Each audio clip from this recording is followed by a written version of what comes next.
Oke, Assalamualaikum warahmatullahi wabarakatuh. Alhamdulillah kita ketemu lagi ya dalam mata kuliah akuntansi dasar dan praktek. Pada kesempatan kali ini kita akan melanjutkan pembahasan kita mengenai perusahaan manufaktur ya. Dalam pertemuan sebelumnya kita sudah bahas perbedaan perusahaan manufaktur dengan perusahaan dagang dan juga perusahaan jasa ya. Secara siklus akuntansi sama, kemudian prinsip-prinsip yang dipakai sama, cuma dalam perusahaan manufaktur ada kekhususan sehubungan dengan adanya beberapa jenis stok ya. Jadi yang pertama adalah stok bahan baku, yang kedua ada stok barang dalam proses atau WIP, work in process, dan yang ketiga adalah stok barang jadi ya. Sementara dalam perusahaan dagang itu hanya kita jumpai satu jenis stok saja, yaitu persediaan barang dagangan. Karena perusahaan dagang tidak melakukan pengolahan sehingga tidak ada perubahan bentuk. Kalau dia beli barang A, maka dia juga jual barang A. Artinya tidak ada penambahan, tidak ada pengurangan di sana. Beda dengan perusahaan manufaktur, di mana ketika dia beli bahan baku, maka kemudian bahan baku itu diolah, dirubah bentuknya, ditambah, dirapi, dan seterusnya, sehingga bisa menjadi barang yang sama sekali berbeda, ya, bisa menjadi barang jadi yang sama sekali berbeda. Nah, karena adanya tiga jenis stok inilah yang kemudian kita mengadakan ada beberapa tambahan ya, misalnya dalam ACP ya, ada di sana ada tambahan ya, kemudian ketika kita menyusun laporan-laporan ya, misalkan di neraca lancur kita mengenai harga pokok produksi, kemarin sudah sempat disinggung ya. Jadi kalau dalam perusahaan dagang kita tidak mengenal harga pokok produksi, tapi kemudian di perusahaan manufaktur ini kita mengenal harga pokok produksi ya. Itu sudah sempat kita bahas pada pertemuan sebelumnya. Oke, kita langsung saja pada pertemuan ini membahas tentang ini ya, laporan keuangan ya. Oke, karena kemarin kita sudah sampai neraca lajur, sehingga Bapak ya, kita basic latihannya kemarin dari neraca saldo, kemudian ACP ya, ayat jurnal penyesuaian, kemudian kita bikin neraca lajur. Nah, setelah itu kita juga sudah susun ya namanya harga pokok produksi, tapi kita akan review sedikit ya. Jadi dalam perusahaan manufaktur itu kita akan menambahkan ya. Jadi ada namanya laporan harga pokok produksi yang ini tidak kita temukan di perusahaan dagang ya. Jadi sebelum kita bikin laporan laba rugi, bikin laporan perubahan laba ditahan dan neraca, maka kita juga perlu menyusun yang namanya laporan harga pokok produksi ya. Bagaimana formatnya? Tentu ini ikutin saja ya kaidah bakunya supaya nanti tidak bingung gitu ya. Jadi yang pertama alur berpikirnya kita mulai dulu dari pemakaian bahan baku ya. Ini kita masih pakai contoh PT Nikita ya. Oke, pemakaian bahan baku, maka kita perlu informasi persediaan bahan baku awal ya. Di sini 1 Januari tahun sekian. Bahan baku awal ini biasanya kita ketahui dari data yang ada setelah dilakukan stok opnam ya. Biasanya kalau perusahaan besar itu tentu di akhir tahun itu melakukan stok opnam dan itu akan dijadikan sebagai basic perhitungan ya. Kalau dia itu adalah stoknya itu adalah stok akhir tahun X, maka dia itu akan menjadi stok awal tahun berikutnya kan otomatis seperti itu ya. Dan stok itu ketika dia diinput ke dalam sistem, misalkan di PMS ya, Production Management System, tentu di dalam PMS kan sudah ada average price-nya, itu otomatis semuanya ya karena kalau kita sudah pakai Production Management System, itu tentu data-data itu sudah ada di master data ya. Sehingga ketika kita input stok hasil dari stok opnam itu, kemudian kita klik calculate, maka itu nanti akan terhitung secara otomatis dan akan langsung didapatkan jumlah amount ya, total amount dari persediaan bahan baku pada tanggal yang kita minta gitu ya. Jadi nggak ada kesulitan sebetulnya ya karena terbantu oleh software biasanya ya. Kalau enggak emang tentu akan menyulitkan karena di dalam sebuah manufacturing proses itu biasanya banyak banget jenisnya gitu ya. Kalau tidak dibantu dengan software tentu akan menyulitkan dan rawan akan kesalahan ya. Oke, kita kembali ke sini ya. Jadi persediaan bahan baku awal berapa? Oke, informasinya bisa sudah tersedia. Kemudian pembelian bahan baku ya selama periode itu berapa, itu ditambahkan. Ketika persediaan bahan baku awal plus pembelian bahan baku ya selama satu periode itu, maka akan kita temukan yang namanya bahan baku tersedia produksi. Ya, jadi bahan baku tersedia produksi itu untuk adalah bahan baku awal, kemudian berapa bahan baku yang dibeli ya, totalnya itu ditambahkan, itu namanya bahan baku tersedia untuk produksi. Paham ya? Jadi, kemudian bahan baku tersedia untuk produksi itu dikurangi dengan persediaan bahan baku akhir. Nah, ini di akhir periode ya, di akhir tahun, berapa sisanya? Sisa bahan baku yang tersedia di gudang di akhir periode berapa? Ini juga biasanya stok oknam, diinput ke sistem, ketahuan. Kemudian dari situ kita bisa mengetahui yang namanya total pemakaian bahan baku. Ojeknya kan gampang kan, ini bahan baku awal, kemudian total beli, dikurangi sisanya bahan baku akhir, itulah total pemakaian bahan baku. Ya, total pemakaian bahan baku yang telah dikonsumsi oleh proses, yang telah masuk ke proses produksi. Ya, logik ya, jadi ya, berapa bahan baku awal, berapa total pembelian bahan baku, kemudian dikurangi dengan berapa sisa ya, total bahan baku akhir, itulah total pemakaian bahan baku ya. Artinya kalau misalkan misalnya kadang-kadang gini, ada di proses itu masalah ya, di proses produksi ada masalah, bahan bakunya banyak reject karena terjadi mungkin trouble mesin dan seterusnya, sehingga produksi reject dan akhirnya dibutuhkan lagi rework, dibutuhkan lagi lain-lain gitu ya. Ini kadang-kadang mengkonsumsi bahan baku yang lebih banyak gitu. Karena ada defect rate-nya naik misalnya, maka biasanya pemakaian bahan bakunya juga meningkat, dan tentu kalau pemakaian bahan bakunya meningkat itu akan meningkatkan namanya material cost ya. Material cost-nya akan meningkat, dan tentu ini akan meningkatkan manufacturing cost ujung-ujungnya ya. Oke, kita lanjut dulu ya. Nah, kita lanjut. Nah, tadi sudah ketemu ya total pemakaian bahan baku berapa. Kemudian coba cek biaya tenaga kerja langsung. Ini adalah biaya tenaga kerja yang ada di pabrik, yang ada di line produksi. Biasanya ini para operator, itu kan ketahuan banget tuh berapa gaji per orangnya. Kemudian kalau lembur berapa biaya lemburnya, ya kan. Kemudian kalau misalkan ada insentif-insentif khusus karena target dan seterusnya, ya sehubungan dengan target, maka ketahuan nih berapa biaya tenaga kerja langsung yang harus dialokasikan selama satu periode itu. Oke, itu ditambahkan. Kemudian jangan lupa yang ketiga adalah biaya overhead pabrik.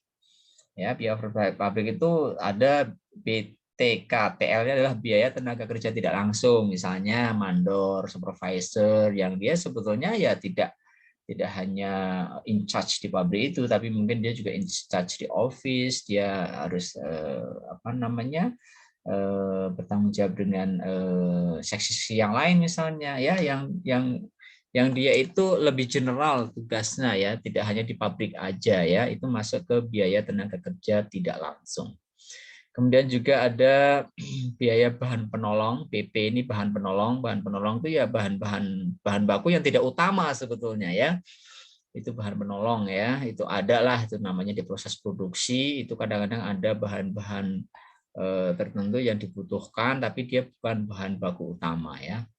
Biaya listrik pabrik, depresiasi mesin pabrik, dan seterusnya, ketemu namanya biaya overhead pabrik atau BOP. Oke, ya, kemudian kita jumlahkan dari ketiga item ini. Yang pertama adalah berapa total pemakaian bahan baku, ya kan, plus biaya tenaga kerja langsung, plus biaya overhead pabrik. Tiga ini ketika kita jumlahkan, maka ketemu namanya biaya pabrik. Ini pernah Bapak singgung sebelumnya. Biaya pabrik adalah biaya bahan baku, total pemakaian bahan baku, biaya tenaga kerja langsung, dan biaya overhead pabrik. Itulah biaya pabrik. Kemudian biaya pabrik ini ya kan kita tambahkan nih dengan namanya persediaan dalam proses awal. Karena di proses produksi itu biasanya ada yang namanya stok barang dalam proses. Wajar lah ya, namanya kan nggak bisa zero banget gitu ya di dalam proses produksi itu, untuk persiapan produksi, kemudian untuk jaga-jaga seandainya ada trouble mesin, kemudian ada apa namanya, situasi-situasi yang mungkin tidak terkontrol di produksi dan seterusnya, maka bagian produksi itu biasanya ini ya, biasanya mereka spare gitu ya. Ada spare lah ya. Jadi selalu ada ya, selalu ada. Karena material bahan baku yang dikirim dari gudang itu seringkali juga tidak langsung terkonsumsi habis gitu. Jadi di proses itu juga ada gudang-gudang kecil biasanya.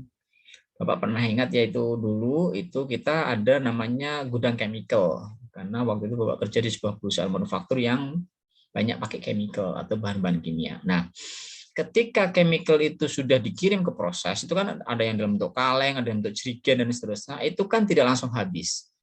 Proses memakainya itu sesuai dengan kebutuhan, dituangin, habis itu kan itu harus disimpan di tempat yang khusus. Makanya ada gudang-gudang kecil di proses, tapi statusnya itu sudah barang proses, barang dalam proses. Ya, walaupun masih di jerigen, walaupun masih di kaleng gitu ya. Dan jumlahnya tentu saja sudah tidak full lagi karena biasanya sudah dibuka, diambil sesuai kebutuhan, dikembalikan lagi keraknya ke tempatnya. Nanti mungkin sip 2 butuh lagi, ngambil lagi, mungkin sip 3 butuh lagi, ngambil lagi dan seterusnya. Ya, nah itu barang dalam proses. Nah, persediaan barang dalam proses awal ditambah dengan biaya pabrik yang 3 tadi, ya jumlah dari 3 tadi itu namanya adalah total biaya produksi. Ya, beda ya biaya produksi dengan biaya pabrik ya. Kalau biaya pabrik itu adalah penambahan dari bahan baku, overhead pabrik, dan biaya tenaga kerja langsung, maka kalau biaya produksi adalah biaya pabrik yang 3 tadi plus persediaan barang dalam proses awal. Nah, itu namanya biaya produksi. Oke. Nah, kemudian biaya produksi ini kalau kita kurangkan dengan persediaan dalam proses akhir, kan, ketemu nih biaya produksinya berapa. Kemudian di akhir periode kita hitung tuh barang dalam proses, ketemu namanya biaya persediaan dalam proses akhir. Maka ketika itu kita kurangkan, ketemu namanya harga pokok produksi. Nah, jadi jelas ya. Di harga pokok produksi itu adalah ya biaya pabrik, oke, plus persediaan barang dalam proses dikurangi dengan tadi plus biaya persediaan dalam proses awal dikurangi persediaan dalam proses akhir. Itulah harga pokok produksi ya. Oke, kita lanjut dulu ya. Nah, laporan berikutnya adalah laporan laba rugi. Tadi kan laporan harga pokok produksi ya.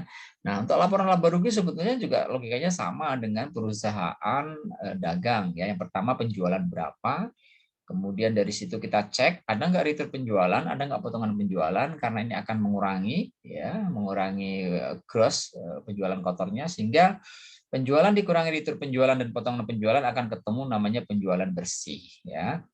Nah, kemudian kita cek dulu harga pokok penjualannya ya. Harga pokok penjualan ini gimana cara menghitungnya? Maka cek kita basisnya, kalau namanya harga pokok penjualan dalam perusahaan manufaktur, basisnya adalah barang jadi. Yang kita jadikan berita adalah persediaan barang jadi ya, bukan bahan baku, bukan barang dalam proses. Oke, kita cek. Persediaan barang jadi awal, awal tahun ya, ini kita pakai periodenya tahunan berapa? Oke, ini data ada biasanya di PCT ya, Production Control Team. Namanya PCT kalau di manufaktur biasanya. Nah, PCT ini yang merencanakan produksi, mengontrol barang jadi, dan seterusnya ya. Nah, dia punya data biasanya berapa persediaan barang jadi awal, kemudian ditambah dengan harga pokok produksi, yang tadi ya, itu namanya barang jadi siap dijual.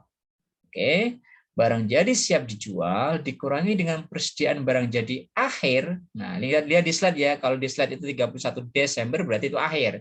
Ya, kalau persediaan bahan baku BJ itu barang jadi ya. Persediaan barang jadi BJ itu barang jadi 1 Januari 0X itu artinya persediaan barang jadi awal 1 Januari tahun sekian. Ya. Oke, jadi persediaan barang jadi awal plus harga pokok produksi itu namanya barang jadi siap dijual. Barang jadi siap dijual dikurangi dengan persediaan barang jadi akhir, namanya HPP, harga pokok penjualan. Nah, penjualan bersih dikurangi dengan HPP, harga pokok penjualan, namanya laba kotor. Ya. Emang bisa rugi juga di sini? Bisa juga kalau HPP-nya terlalu tinggi. membengkak ya. Itu kalau misalkan nggak terkontrol, sementara penjualan bersihnya tidak ngangkat, bisa jadi di sini sudah bukan laba kotor tapi rugi kotor bisa jadi ya. Padahal ini belum ditambah dengan biaya-biaya. Tapi biasanya perusahaan-perusahaan di sampai tahap ini itu masih untung ya, masih untung ya. Tapi kan untungnya masih kotor, belum bersih. Kenapa? Masih ada biaya-biaya yang belum dimasukkan. Coba kita lihat apa saja biaya operasional yang belum dimasukkan. Misalnya di tim penjualan dia ada biaya gaji bagian penjualan. Dia ada biaya telepon bagian penjualan, ada biaya penjualan lain. Banyak banget sebetulnya di penjualan itu pernak-perniknya. Oke, total biaya penjualan berapa? Kemudian ada juga namanya biaya umum dan administrasi. Ya, ini biasanya untuk orang-orang di office yang support penjualan ya.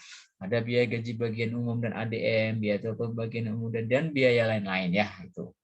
Total berapa biaya umum dan administrasi dijumlahkan dengan total biaya penjualan itu namanya total biaya operasional. Ya, jadi biaya operasional itu ada biaya penjualan, ada biaya umum dan administrasi.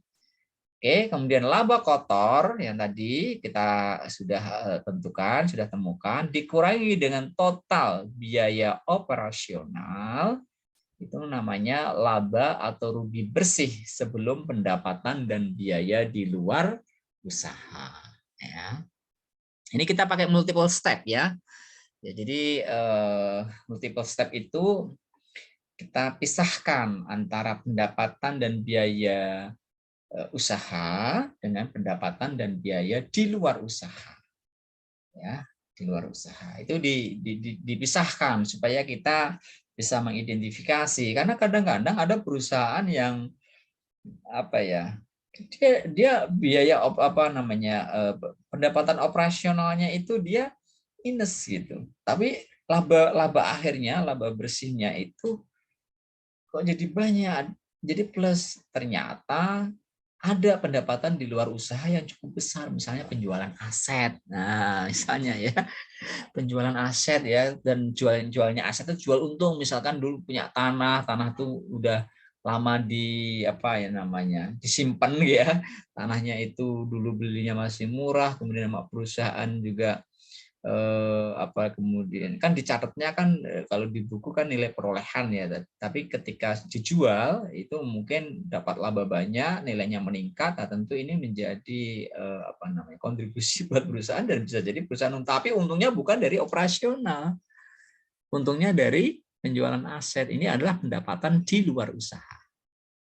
Ya kadang-kadang ada perusahaan yang seperti itu, tapi tentu itu tidak bisa dijadikan sebagai patokan karena kan pendapatan di luar usaha itu kan sangat tidak pasti ya. Yang harus diperhatikan ya ini ya pendapatan operasional ya. Oke, kita lanjut.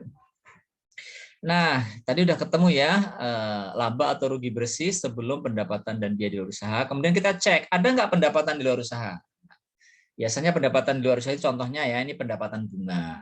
Perusahaan punya ruangan kosong, daripada nganggur disewain. Sorry, itu pendapatan sewa ya kalau itu ya. Kalau pendapatan bunga itu ya dia menempatkan dananya di perbankan misalnya ya, di deposito misalkan. Ya walaupun kadang depositonya nggak bulanan loh ya. Kalau untuk perusahaan-perusahaan, untuk korporasi besar itu dia bisa simpan deposito itu kurang dari 1 bulan pun dia udah dapat bunga gitu, walaupun dihitungnya tetap proporsional ya gitu. Jadi manajer accounting itu nggak mau rugi juga. Dia itu begitu ada dana diperkirakan itu idle selama sekian waktu, dia langsung switch, nggak mau dia di tabungan, dia masukkannya ke deposito yang bunganya mungkin lebih tinggi ya. Kita ngomong ini konven ya, bunganya lebih tinggi. Nah, tentu walaupun selisihnya sedikit, tapi kalau dananya sampai jutaan dolar kan tentu juga sangat luar biasa. Jadi apa namanya selisihnya kan pendapatannya itu ya dari bunga ya. Contoh ya, kemudian misalnya perusahaan punya kendaraan utilitasnya belum maksimal, kemudian bisa juga disewain ya. Ini namanya pendapatan di luar usaha. Karena apa? Usahanya kan bukan menyewakan kendaraan, usahanya yang lain gitu ya. Nah, oke, biaya itu juga macam-macam. Ada biaya sewa. Ini sebaliknya nih, kalau biaya sewa artinya misalnya ini sewa sesuatu yang sebenarnya tidak terkait langsung dengan bisnis perusahaan gitu ya. Biaya bunga itu juga bisa jadi di luar usaha karena perusahaan misalnya pinjem uang ke bank harus bayar bunga. Nah ini juga masuk dalam kategori biaya di luar usaha. Karena kalau dia nggak pinjam tentu ini nggak muncul biaya ini ya. Oke, di total berapa pendapatan dan biaya di luar usaha? Kalau gede pendapatannya otomatis kan plus. Kalau gede biayanya otomatis negatif. Oke, jadi laba atau rugi bersih sebelum pendapatan dan biaya di luar usaha itu ditambahkan, ya, ditambahkan dengan pendapatan total pendapatan dan biaya di luar usaha, nah, ketemunya berapa? Kalau memang plus, artinya pendapatan dan biaya di luar usahanya itu plus, ya tentu ini akan menambah, ya menambah laba bersihnya. Ya, kalau minus ya akan mengurangi, ya sehingga langsung ketemu nih ya laba atau rugi bersih setelah pendapatan dan di luar usaha berapa, ya. Oke, itu tadi untuk laba rugi ya. Kemudian berikutnya ada laba ditahan atau return earning istilahnya ya. Kalau Anda buka laporan perusahaan-perusahaan yang sudah go public di bursa itu di sana ada namanya return earning ya. Di bawahnya kewajiban modal, di bawah modal itu di bawah ada laba ditahan atau return earning ya. Gampang sebetulnya ya. Berapa laba ditahan awal tahun? Itu kan ada data histori sebelumnya. Plus laba atau rugi bersih. Ya, ini misalkan ini konteks ini misalnya laba ya, maka otomatis tentu laba ditahannya akan bertambah. Dikurangi dulu prive ini adalah pengambilan oleh pemilik ya. Walaupun sebetulnya kalau perusahaannya PT itu nggak ada lagi prive, nggak boleh kalau PT. Kalau masih perusahaan pribadi masih oke ngambil-ngambil. Kalau di PT nggak ada. Nah, kalau mau ngambil ya statusnya pinjam ke perusahaan. Kenapa? Karena PT itu sudah entitas tersendiri, entitas yang terpisah, hartanya sudah terpisah dengan kekayaan ownernya. Jadi tidak sembarangan orang bisa ngambil-ngambil walaupun dia owner gitu ya. Oke, dalam konteks ini kita ada contoh prive, asumsinya ini perusahaan ya bukan perusahaan ini ya perseroan terbatas ya. Oke, kalau ada prive maka dia mengurangi, kalau enggak ya enggak. Kemudian dividen juga, kalau ada dividen itu dikurangi. Biasanya perusahaan itu membagikan dividen tapi tidak full. Misalnya kebijakan perusahaan ini diputuskan di rapat umum pemegang saham biasanya ya. Itu membagikan dividen 1 miliar. Oke, laba bersihnya misalkan 1 miliar. Kemudian dividen yang dibagi 50% dari laba bersih. Otomatis dividennya adalah 50% kali 1 miliar yaitu 500 juta. Kemudian separuhnya kemana? Separuhnya ya masuk laba ditahan. Itu ya. Kalau perusahaan butuh dana banyak untuk ekspansi, untuk nambah mesin, untuk buka cabang dan seterusnya, tentu dia akan membagikan dividennya sedikit, mungkin 10%, mungkin 20%, atau bahkan mungkin tidak sama sekali. Dan itu boleh-boleh saja. Ada perusahaan-perusahaan yang jarang sekali bagi dividen. Ya, mungkin pemegang sahamnya juga nggak terlalu ingin dividen saat ini gitu mungkin ya, atau mungkin karena momentum perusahaannya masih ekspansi, masih growth, masih tumbuh, sehingga sayang kalau tidak dimanfaatkan momen itu, karena perusahaan kalau tumbuh itu kan butuh dana banyak, mau buka cabang, mau buka apa, misalkan investasi pabrik baru dan seterusnya kan butuh investasi. Nah, salah satu modalnya ya dari laba ditahan. Nah, kalau perusahaan memang atau owner memang tidak butuh-butuh amat uang, kenapa enggak ini perusahaan lagi butuh tanam lagi aja gitu. Jadi dividennya nol itu. Ya enggak ada masalah kalau memang disepakati di rapat umum pemegang saham. Ya. Tapi biasanya sih adalah misalkan ya dibagi 20% lah gitu. 8%-nya disimpan misalnya ya. Tapi ada juga perusahaan yang royal banget bagi dividen. Kenapa? Karena perusahaan sudah nggak tumbuh lagi. Perusahaannya itu sudah matang gitu ya, mau ekspansi juga sudah, mau ekspansi kemana orang dia sudah menjadi pemimpin pasar, semua pasar mungkin dari kuasai, jadi dia tuh bagi dividen nyaris 100%. Bapak kasih contoh misalkan Unilever ya, Unilever ini kan untuk personal care ya, untuk produk-produk perawatan, macam semua, bukan cuma perawatan, dia masuk ke makanan dan macam-macam lah ya, sebenarnya Unilever itu produknya macam-macam. Itu selama bertahun-tahun ya, Bapak cek laporan keuangannya itu, dia itu bagi dividennya itu bisa hampir 100% ya, 90% itu dibagi semua ke pemegang saham. Kenapa? Ya mungkin karena dia sudah sangat menguasai pasar gitu. Dia sudah mau ekspansi juga udah udah semuanya sudah dimasuki gitu. Jadi perusahaan ini udah matang banget. Jadi ya udah hasilnya bagi hasil bagi kepada pemegang saham. Jadi ini Unilever ya. BUMN juga begitu ya. BUMN itu kan Bapak lihat itu termasuk yang persentase dividen yang dibagi itu besar. Kenapa? Karena pemerintah juga butuh kan, pemerintah sebagai pemegang saham butuh setoran dividen dari BUMN. Untuk apa? Untuk pembiayaan APBN. Bahkan sudah dibudgetkan ya. Misalkan dalam APBN tahun 2022 itu setoran BUMN sekian triliun, itu kan sudah ditargetkan, dan kalau meleset nanti Menteri BUMN kena semprit nanti ya dari presiden atau dari menteri keuangan ya. Jadi pasti, bukan pasti ya, jadi sering lah ya kalau BUMN itu let's say royal lah ya, dia membagi dividen itu bisa lebih dari 50% ya, karena memang dividen itu dibutuhkan untuk penyelenggaraan negara misalnya ya. Oke, kita lanjut ya. Oke, ini contoh untuk neracanya ya. Dalam hal ini bentuknya ini skontro ya, jadi sejajar ya, kanan kiri. Ada sisi aktiva, ada sisi pasiva. Sisi aktiva ini aset, ada aktiva lancar. Ingat, lihat di aktiva lancar ya. Jangan lupa di sana persediaan itu selalu ada 3 jenis persediaan ya. Ya, jadi ada kas selalu di atas karena paling liquid, kemudian piutang dagang biasanya nomor 2 karena piutang dagang ini ya liquid nomor 2, karena begitu piutang ini cair dia akan langsung berubah menjadi kas ya. Kemudian baru persediaan. Kenapa persediaan nomor 3? Ya persediaan ini kan butuh dijual dulu, kemudian nanti jadi piutang kalau dia kredit, nanti kalau tertagih baru jadi cash ya. Nah, persediaan ada 3 ya, perusahaan manufaktur, persediaan BB ini bahan baku, BDP ini barang dalam proses, dan BJ ini barang jadi ya. Jadi dipisahin akunnya, dibedain supaya jelas mana yang bahan baku, mana yang barang dalam proses, dan mana yang barang jadi ya. Kemudian perlengkapan ya. Total aktiva lancar berapa? Kita tinggal jumlahin. Kemudian aktiva tetap cek, ada tanah berapa, peralatan berapa, neto ini artinya sudah dikurangi dengan depresiasi ya, akumulasi depresiasi. Gedung itu juga neto itu berapa nilai gedung setelah dikurangi dengan akumulasi depresiasi.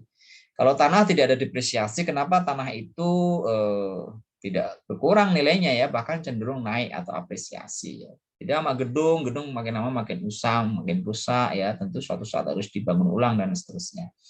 Oke, tambahkan total aktiva lancar berapa, total aktiva tetap berapa, ketemu total aktiva. Nah, ini harus balance dengan sisi sebelahnya, sisi pasiva yang berisi kewajiban dan modal.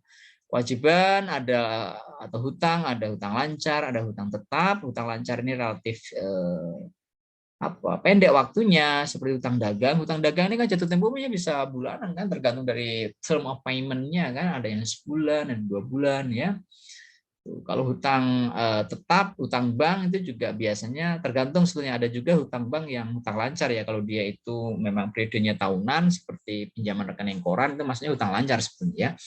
Tapi dalam konteks ini hutang bank sini yang jangka panjang ya, misalkan 5 tahun itu udah masuk jangka panjang ya, 10 tahun ya.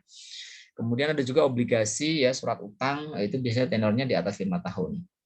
Oke, total berapa hutangnya, kemudian modal sahamnya berapa.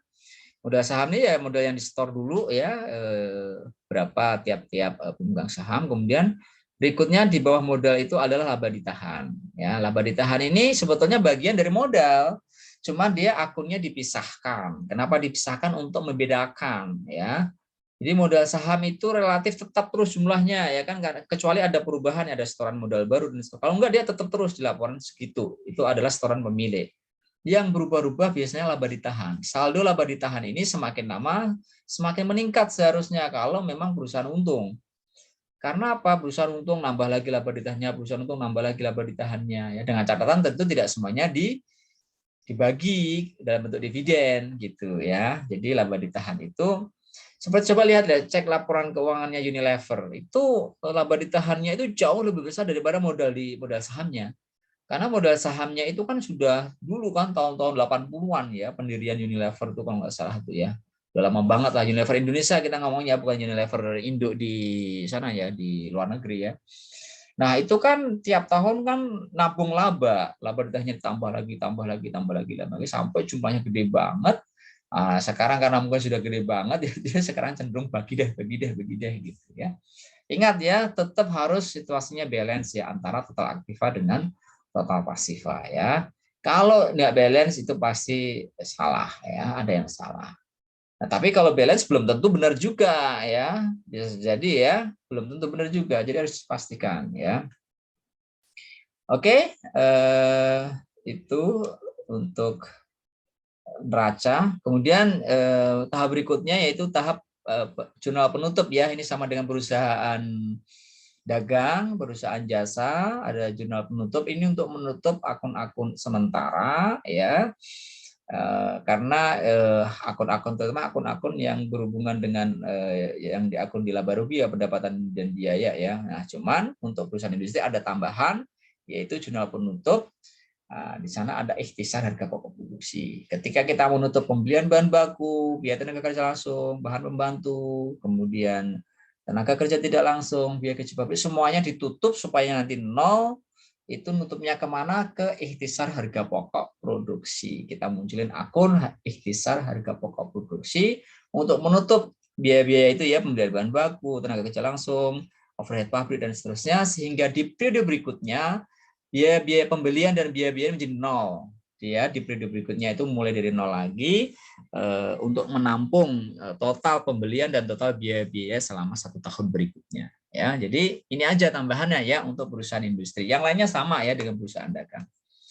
Oke, neraca saldo juga sama ya. Jumlah penyusunan kembali juga tidak berbeda dengan perusahaan dagang. Oke, itu materi kita ya pada kesempatan hari ini tentang perusahaan industri. Jadi tidak banyak berbeda ya untuk laporan keuangannya. Cuma kita harus menambahkan adanya ini ya, laporan harga pokok produksi yang perlu disusun dengan metode ini ya. Oke, ini Bapak akan perlihatkan sebentar tentang latihan yang bisa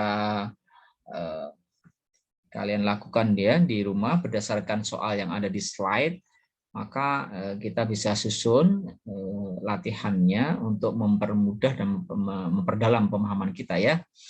Kemarin sudah ya Bapak jelaskan sedikit mulai dari neraca saldo, ini sudah given, sudah ada di soal, kemudian ACP kemarin sudah dibahas, kemudian neraca lajur juga sedikit kita bahas sebetulnya ya, tapi Bapak tidak ingin berlama-lama di sini.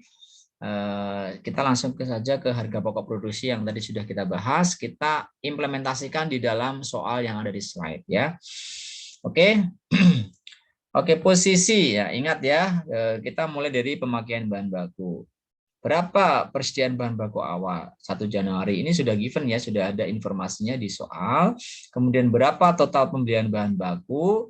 Oke, itu ditambahkan. Persediaan bahan baku awal ditambah dengan pembelian bahan baku, itu namanya bahan baku tersedia produksi, tersedia untuk diproduksi. Oke, kemudian ketika sudah dikurangi dengan persediaan bahan baku akhir di akhir periode, maka itu total pemakaian bahan baku. Ketemu angkanya, total pemakaian bahan baku berapa ya. Biaya bahan baku sama total pemakaian bahan baku itu sama ya. Ketemu angkanya, kemudian cek biaya tenaga kerja berapa. Kalau di perusahaan manufaktur yang besar tentu ini tinggal nanya aja ke bagian personalia ya. Bagian accounting tinggal kontak personalia ya. Berapa biaya tenaga kerja langsung? Biasanya sih sebetulnya ya nggak usah nanya. Bagian personalia itu sudah langsung input ke dalam HRMS, Human Resources Management System, yang nantinya dia terkoneksi langsung dengan accounting system. Jadi tinggal mengkonfirmasi saja sebenarnya bagian accounting, mengkonfirmasi ke bagian HRD tentang total biaya tenaga kerja langsung yang sudah di-report atau sudah di-input ke dalam HRMS. Nah, itu biasanya tinggal konfirmasi saja. Ada perubahan tidak, ada sesuatu yang spesifik tidak yang mungkin perlu disampaikan atau catatan khusus dan seterusnya ya. Oke, kemudian overhead pabrik. Nah, overhead pabrik ini juga sebetulnya bagian accounting itu kan hanya ngeringkas ya, hanya apa ya, meng-cross check kemudian mencatat. Karena yang mengendalikan overhead pabrik tentu bukan accounting. Secara teknis ya, yang mengendalikan adalah biasanya bagian utility ya, atau bagian engineering ya, tergantung ya. Maka di sana ada biaya pabrik ini yang bertanggung jawab ya manajer pabrik sebetulnya ya. Dia bertanggung jawab terhadap pengendalian biaya-biaya ini. Kemudian setelah ini dilaporkan semuanya akan kedetek ya setelah diinput di PMS ya, Production Management System. Accounting tinggal mengkonfirmasi dan kemudian di close di tiap akhir bulan ya, ada closing, di close, ketemu angkanya berapa, jumlahin. Nah, ketika kita menjumlahkan berapa bahan baku, kemudian biaya tenaga kerja langsung dan overhead pabrik, ketemu total biaya pabrik. Nah, ini ya. Dari soal yang ada di slide, kita temukan pemakaian bahan bakunya adalah 1.394 juta, tenaga kerja langsungnya 173 juta, dan juga overhead pabriknya 594 juta 400 juta. Jadi total biaya pabrik adalah 2.161.400.000. Oke, kemudian kita dapatkan informasi persediaan barang dalam proses awal, ya, ini barang dalam proses awal ya, sebelum kita tambahkan dengan biaya pabrik, ternyata ada 15 juta. Maka biaya produksinya adalah biaya pabrik plus persediaan barang dalam proses awal. Oke, jadi 2.161.400.000 plus 15 juta itu adalah 2.176.400.000. Inilah total biaya produksi. Oke, total biaya produksi dikurangi dengan persediaan barang dalam proses akhir, ya, ada 20 juta. Lihat informasinya di slide, itu namanya harga pokok produksi. Ya, ketemu ya, harga pokok produksinya adalah 2.156.400.000. Oke, kemudian kita susun yang namanya laporan laba rugi. Oke.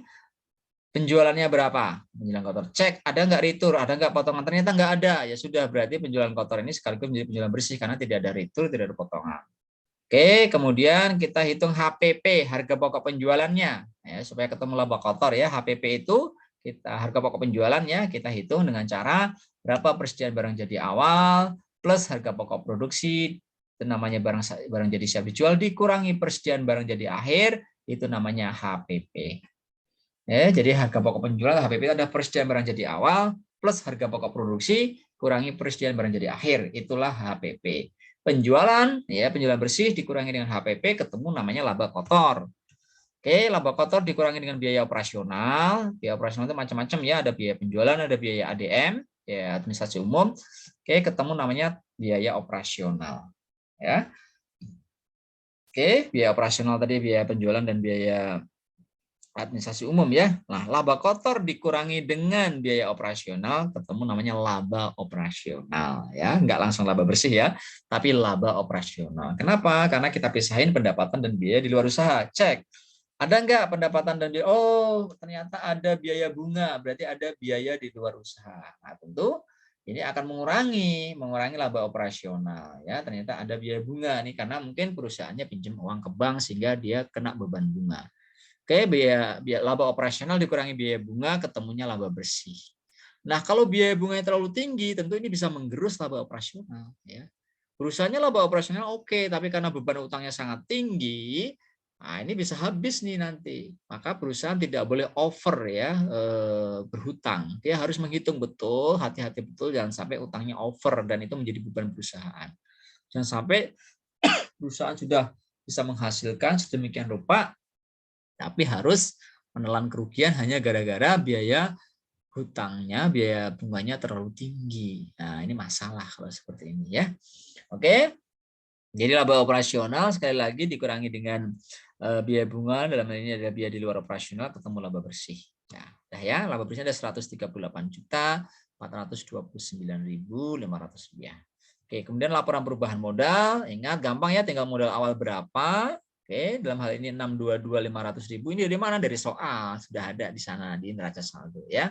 Kemudian laba bersihnya berapa ditambahkan, ketemulah modal akhir ya. Di modal akhir ini ya modal awal plus laba bersih kurang. Pak, kalau rugi bagaimana? Otomatis modal akhirnya lebih kecil ya. Kalau misalkan modal awal sekian terus ada rugi bersih, otomatis rumusnya jangan ditambahin, rumahnya dikurangin. Kalau rugi itu kan ngurangin modal. Maka perusahaan yang rugi berturut-turut selama beberapa tahun itu lama-kelamaan modalnya akan tergerus. Ya, bisa jadi habis, bisa jadi defisiensi modal. Modalnya jadi minus, itu bisa. Ya. Loh, Pak, kalau modalnya minus memang masih bisa jalan, masih bisa kalau kasnya masih ada. Selagi kasnya masih ada, dia masih bisa jalan perusahaan walaupun defisiensi modalnya negatif ya. Nah, mungkin kasnya ada, kenapa? Mungkin masih ada yang ngasih utang, supplier mungkin ngasih utang, kreditur mungkin ngasih utang sehingga masih ada kasnya gitu. Ya, jadi harus diperhatikan ya, cash itu penting sekali buat perusahaan. Oke ya, sampai di sini.